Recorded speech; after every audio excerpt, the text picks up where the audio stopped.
Jefferson. How y'all doing? Great to be here. Make this thing work. Thank you. Thank you. Wow. Okay, question. We've been hearing a lot from, actually Ron Paul was probably the most prominent voice recently about freedom, right? Freedom, we got it. The question, this guy's going to be in a coma for 6 months and he's 30 years old and he doesn't have health insurance and, what should we do? And, let him die is what the audience was shouting, or words to that effect.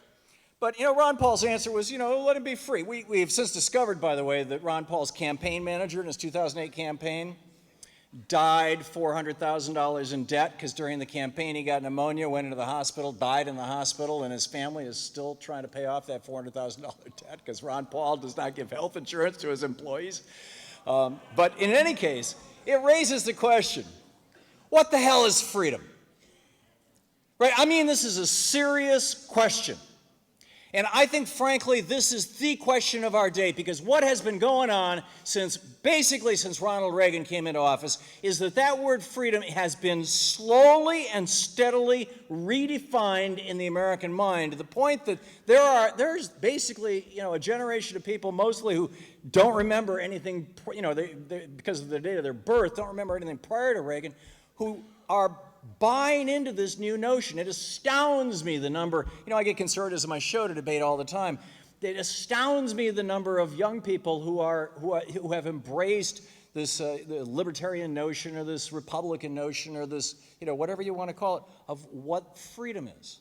So I want to ask this as a serious question and give you a brief historical arc of freedom. Back in the 1600s, the notion of freedom was that you were free to basically do whatever the people who owned you did.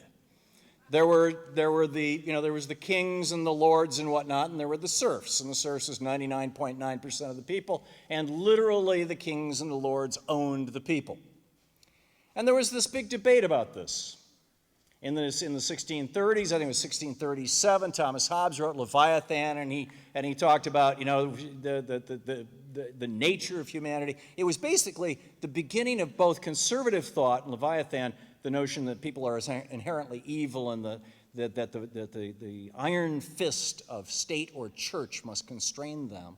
But it was also the beginning of the progressive movement, the liberal movement, as it were, in that time, Hobbes, in as much as he said, and it's possible that people can govern themselves. They just have to figure out how to do it.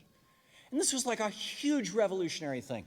30 years later, John Locke, in 1690, in his second treatise on government, he writes about, freedom would be the freedom to have life, liberty, and property, and private property. Because back then, people didn't have private property. I mean, literally, the underwear you wore was the property of the king. This is a pretty radical notion.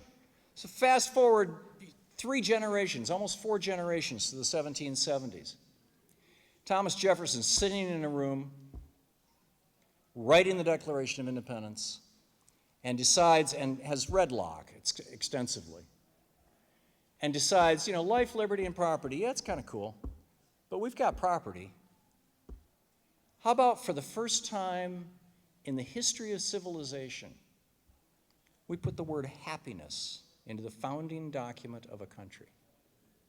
Life, liberty, and the pursuit of happiness. That this is an inalienable right. So that began the definition. Now, there was something that they knew back then, and that was that if you're going to have freedom, there has to be some definition of it. If you're going to have happiness, it has to come out of that freedom. I mean, this was all about freedom from the East India Company, freedom from the British Empire. But there was also this domestic notion of individual freedom. What does that mean? And individual happiness. What does that mean? Jefferson believed, we can argue how imperfectly this republic was founded in its early days, but in the concepts, in any case, Jefferson believed that one of the things that was absolutely necessary was social mobility. That any person, now unfortunately back then it was any white male person, but as I said, we have fixed a lot of these things along the way. We still have a hell of a long way to go, but things have moved. But that any person should have the ability to move from their social class, from one economic class into another. And so on his tombstone, it does not say, "Here lies Thomas Jefferson, President of the United States." Instead, it lists that he was the author of the Virginia Declaration of Religious Liberty. It's not the exact name of it. I'm forgetting something very close to that. And that he was the founder of the University of Virginia, the first free college in the United States that anybody could go to. Because he got it that education, that if you couldn't get a good education, you couldn't function. You couldn't have, without a good education, without an informed populace, his phrase, you couldn't have a functioning republic. You couldn't have a nation that worked. So for the next 150 years or so, we really struggled with this idea as a country of what is freedom and what is the pursuit of happiness and what does this mean? And after the great crash in 1929, the beginning of the Republican Great Depression, Franklin Roosevelt came along. And in a speech, and this was a little later, he said this way, but he had been saying it all along, and this was a speech on July 27, 1936 in Philadelphia when he accepted the nomination for his second term. He said, "A necessitous man," he said, an old English judge once said, "A necessitous man is not a free man." What is necessitous? Lacking in the necessaries of life. And so he set about the New Deal, right? And the New Deal was this idea that because a middle class is not a normal thing, what's normal in economics and historically, economically, what is normal is that you will have a very small, very wealthy ruling elite, a very small middle class of professionals, basically the doctor, the lawyer, the dentist, and the mercantilists, the shop owners, and a very large working poor. That's what's normal. This is what Dickens wrote about. And he knew it firsthand. His father went to debtor's prison. And we had seen in the United States over 100 years that there were efforts, the progressive movement, the Grange, the Wobblies, there were all these efforts to figure out ways to build a middle class. And he said, the only way we're going to build a middle class in the United States is to have government intervene in the marketplace in a way that is actually going to make it possible for the average person to be happy, to pursue happiness, to be free in the United States.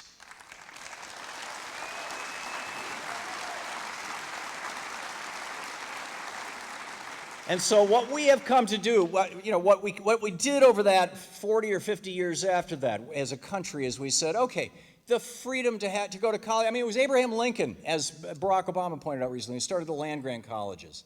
My mother went to Michigan State University and graduated, actually, something I didn't do, and worked her. And her family was wiped out in the Great Depression. She was as poor as you can get, and she worked her way through college as a lifeguard in the summer up in Charlevoix and propping airplanes at the Lansing, flipping the prop. It was a very dangerous job actually because it would cut you in half if you didn't get out of the way fast enough in the Lansing airport on the weekends. Back then, MSU was about $16 a credit hour. It's now over $500. It's like education. We used to consider education as a basic right. In fact, when my dad came back from Japan after World War II, he arrived there a little late for the war. He signed up during the war, but it ended while he was in boot camp. When he came back on the GI Bill, he went to college for free. We got it, that if you want to do something, if you want to build a nation, there are certain things like education, housing, and perhaps most important, a decent wage. It was Teddy Roosevelt.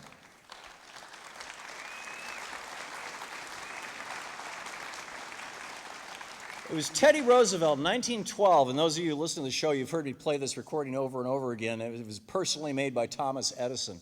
Teddy Roosevelt, who said, "We stand for a square deal." No, he was talking about the square deal. He said, "We stand for a living wage." And he pointed out a living wage will vary from place to place, but he said it has to be enough to provide for morality. In other words, you don't have to steal food to live, right?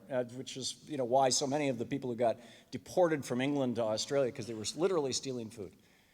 To provide for more, to raise one's children and provide for their education, to provide for a vacation every year, to provide for sickness, and to take care of the family in sickness. In other words, health care. And to provide for a decent retirement in old age. Now, this is 1912. This is a revolutionary idea. He's running on this square deal. FDR put it into place. And now, 40 years in or 30 years in since the Reagan Revolution, and make no mistake about it, it was a revolution every bit as big as FDR's revolution, as the New Deal. And we are seeing either the tail end of it or the completion of it. In other words, we're seeing it's either about to die or it's about to kill what's left of what used to be the American dream. Yeah, never. Well, in fact, I'll share a thought with you on that in just a moment. But so what we have now is this bizarre, it's not even a conservative notion. It's a royalist notion. It's really we're back to 1690. To John Locke's second treatise on government. It's back to 1776 and Thomas Jefferson saying, no, we're not going to do it. It's back to actually 1789 when Henry Knox rode up on his horse to Mount Vernon where George Washington was literally outstanding in his field and said to him, General, you've just been elected President of the United States. And you have to come to New York for the swearing-in ceremony in 29 days. And George Washington said, fine, will you do something for me, a small favor for me? And Knox was a fellow general from the Revolutionary War, a good friend of his. He said, sure, what is it? And he said, will you go to Connecticut? And I'm sorry, I'm forgetting the guy's name. I think Griswold, I think was his name. But anyhow, there's this one guy in the whole country who made men's clothing because it was illegal before the Revolution. The British had made it illegal. It all had to be imported from England, fine clothing. We could only make homespun. He said, will you go to this guy with my measurements and have a suit, an American-made suit made for me so I can wear an American-made suit when I'm sworn in?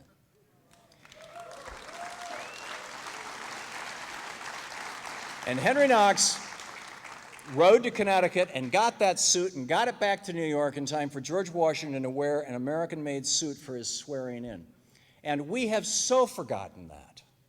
We have so forgotten that. But this concept, this core concept that an average person, not somebody with a PhD, not somebody who's a rocket scientist, not somebody who's brilliantly talented in some area, but somebody who is an average working person, if they keep their nose clean, if they show up for work every day, and they work 30 or 40 years, that they ought to be able to raise their family, they ought to be able to own a home, they ought to be able to have decent transportation, have a decent life, put their kids through school, have health care, and have a decent retirement. Right? This was the American dream.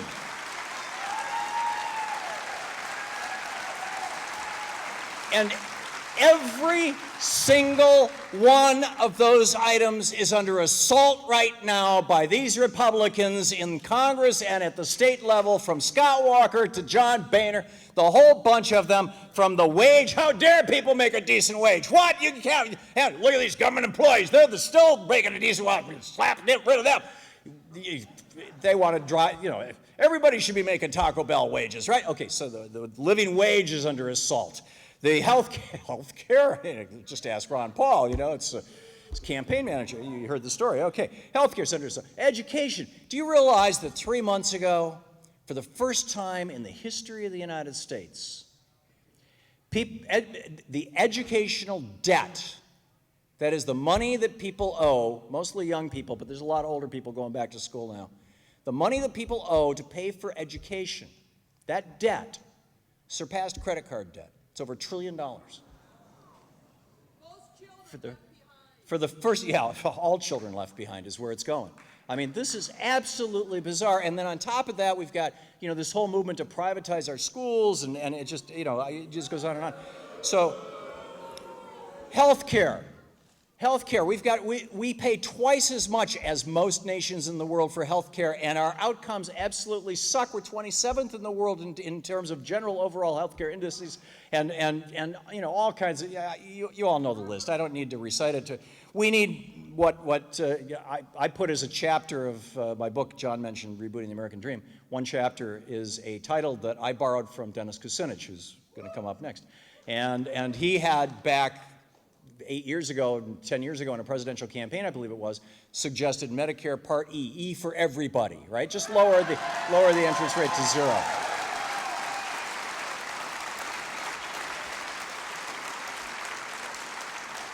And so, properly crediting Dennis for the idea, I also stole it and said, here's what Dennis Kucinich says, and I agree.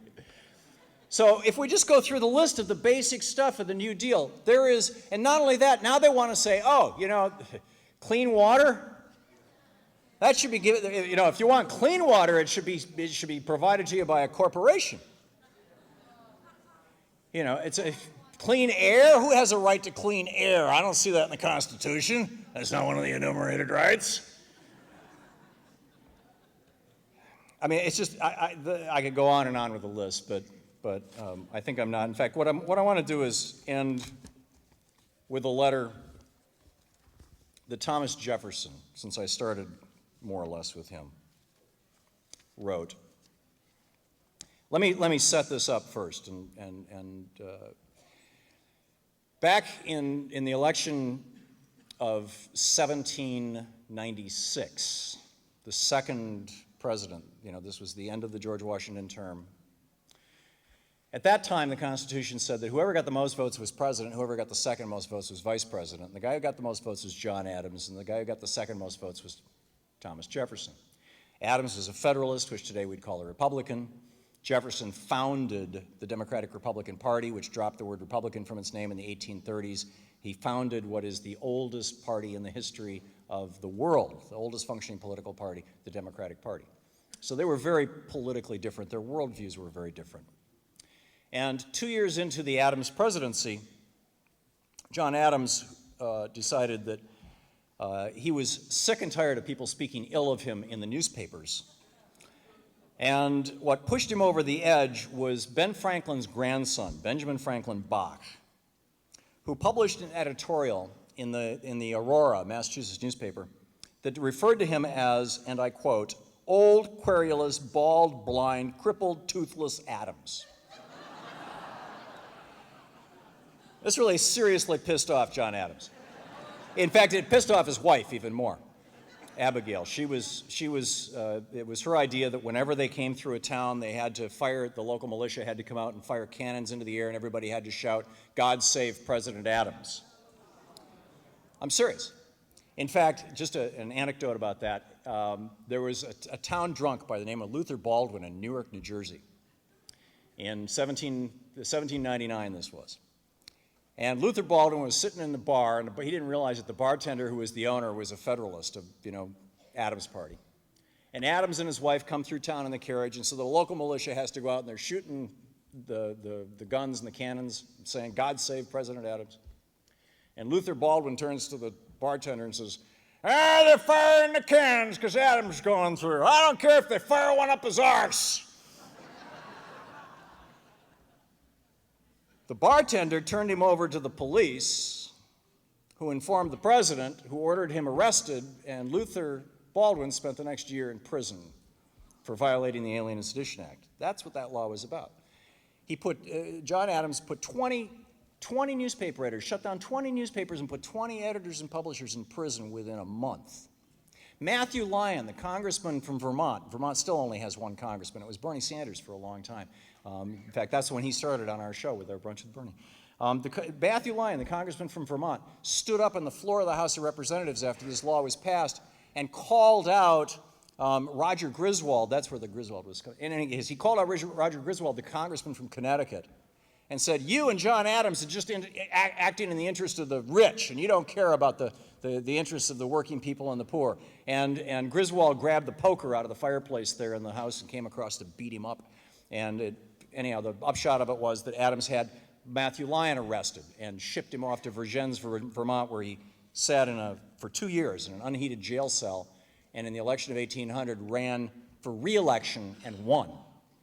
But in any case, this law this administration, this was the second president of the United States, was so corrupt and was so horrid that Thomas Jefferson was in just despair. What was he going to do? What was he going to do? And so on June 1st, 1798, he sat down. This was right around the time that this law was passed. And he wrote a letter to a dear friend of his, a fellow by the name of John Taylor, there's a whole long story about John Taylor, but I want to wrap this up. Anyway, he wrote this letter to John Taylor. And it was a very personal letter. In fact, the end of it says, P.S. It is hardly necessary to caution you to let nothing of mine get before the public. A single sentence got hold of by the Porcupines will suffice to abuse and persecute me in their papers for months, the Federalist newspapers. So this was a secret letter. So he's talking about the Adams presidency and the Alien Sedition Act and the fact that it looks like democracy is going down the tubes in America. He said, this is not new. It is the old practice of despots to use a part of the people to keep the rest in order. But our present situation is not a natural one. But still, I repeat it, this is not the natural state.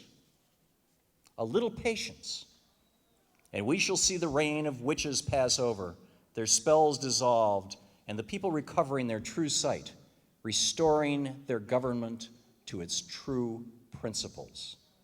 It is true in the meantime that we are suffering deeply in spirit.